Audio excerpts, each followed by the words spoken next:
हरियाणा सरकार द्वारा कई वर्गों के जरूरतमंद लोगों को पेंशन के रूप में आर्थिक मदद दी जाती है। उनमें 60 वर्ष से ऊपर के वरिष्ठ नागरिक, विधवा महिलाएं और विकलांग लोग शामिल हैं।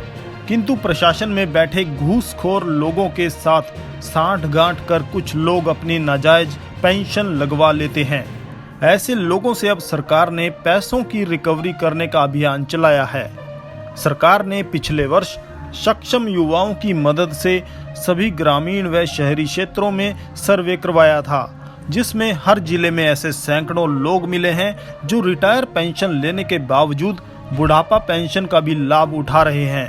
अंबाला में भी डबल पेंशन लेने वाले करीब 400 लोगों के नाम सामने आए हैं।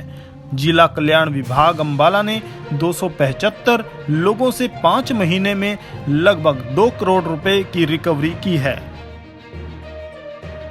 हाँ जी, जो ये अपना बुढ़ापा समान भत्ता सरकार द्वारा दी जा रही है, जो इसमें सरकार द्वारा जून 2011 में कुछ कंडीशनें बना दी गई थी, जिसमें पति पत्नी की इनकम सभी साधनों से 2 लाख रुपये से अधिक ना हो, वह कहीं से किसी भी प्रकार की कोई सरकारी पेंशन, गैर सरकारी पेंशन या कोई भी वित्तीय सहायता प्राप्त ना कर रहा हो। इसमें नवंबर 2019 में सरकार द्वारा हमें सक्षम उपलब्ध करा दिए गए थे सभी डिपार्टमेंटों को लगभग। तो उसमें हमने सभी सक्षमों से इसके बारे में हर गांव में लगभग सक्षम भेजे गए थे। उनमें सरपंचों से, नंबरदारों से, चौकीदारों से, आंगनवाड़ी वर्करों से पूछताछ की गई थी सक्षमों द्वारा कि कोई कहीं से किसी प्रकार की पेंशन ले रहा है या किसी की इनकम ज़्यादा है। तो उस समय सक्षमों द्वारा हमारे पास कम से कम पूरे ज़िले में 300-400 की सूचियाँ उपलब्ध कराई गई थी। उस सूचियों को हमने फिर सभी हर एक व्यक्ति को नोट्स जारी किए गए थे कि आप अपना पक्ष रखें। हमें कार्यालय के संज्ञान में आया है कि आपके पति पत्नी की वार्षिक आय 2 लाख रुपये से अधिक है, आप इसके बारे में कोई पक्ष रखना चाहते हैं तो 1 सप्ताह या 10 दिन के अंदर अंदर अपना पक्ष रख सकते हैं।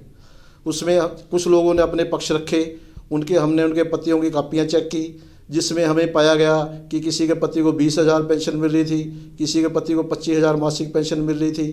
तो उसमें हमने जब उसकी कैलकुलेशन पूरे वर्ष की तो वो 2 लाख रुपए से अधिक बनती थी।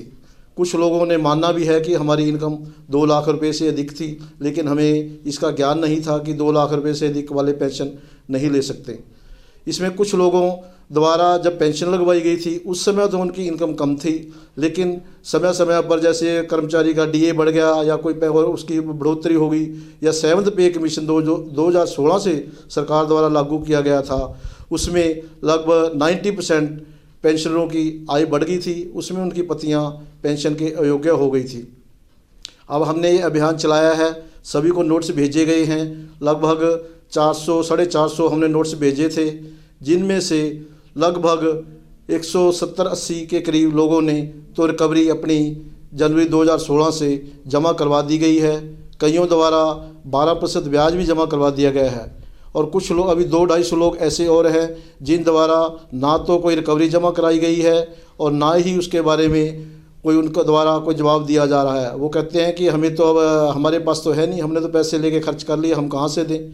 इसलिए उनको बार बार नोट्स दिए जा रहे हैं और स्कीम की हिदायतों अनुसार हम 3 बार उनको नोट्स जारी करते हैं और उसके बाद अगर वो नहीं जमा कराते तो अपना कलेक्टर के से DC कलेक्टर के हिसाब से उनको रेवेन्यू एक्ट के तहत भी नोट्स भिजवाने की हम प्रक्रिया जारी कर रहे हैं।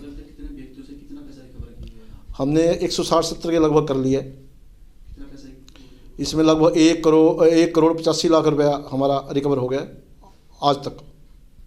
इसमें विभाग की तरफ से अंत में मेरा सभी से अनुरोध है कि यदि किसी की भी पति पत्नी की सभी साधनों से किसी भी प्रकार से वार्षिक आय 2 लाख रुपये से अधिक है तो अपनी पेंशन आकर स्वयं कटवा लें और अपनी जो भी उसकी रिकवरी बनती है वो कार्यालय में समय समय पर जमा करवाते रहें। क्योंकि अब सरकार द्वारा परिवार पहचान पत्र भी बना दिए गए हैं, उसमें भी सभी की इनकम मर्ज हो गई है और ये अब कुछ दिनों बाद परिवार पहचान पत्र पेंशन ID से लिंक कर दिए जाएंगे और यदि कोई लोग धोखे से पेंशन ले रहे हैं या नहीं कटवाएंगे तो फैमिली ID से भी उनकी पेंशनें का सारा डाटा सरकार के पास आ जाएगा कि किसके पति की इनकम ज़्यादा है, किसके पति की इनकम कम है और कौन कहीं से कोई डबल पेंशन प्राप्त कर रहा है। रिकवरी का अभियान लगातार जारी रहेगा। हर महीने लगभग हम 30, 35, 40 ऐसे नोट्स भेज देते हैं इसमें इस प्रकार के हमारे पास ऐसे केस भी आते हैं कि हमने किसी को एक को नोट्स दिया है, वो 4-5 के नाम और नोट करवा जाता है कि वो भी मेरे पड़ोस में ले रहे हैं, तो हम उनको भी पक्ष रखने का टाइम देते हैं और जो जैसे ही पक्ष रखता है नहीं रखता उस अनुसार उसको भी रिकवरी का नोट्स हम भिजवा देते हैं। लोगों के साथ सांठगांठ कर लोग अपनी नाजायज पेंशन लगवा देते हैं। ऐसे लोगों से अब सरकार ने पैसों की सामने आए हैं।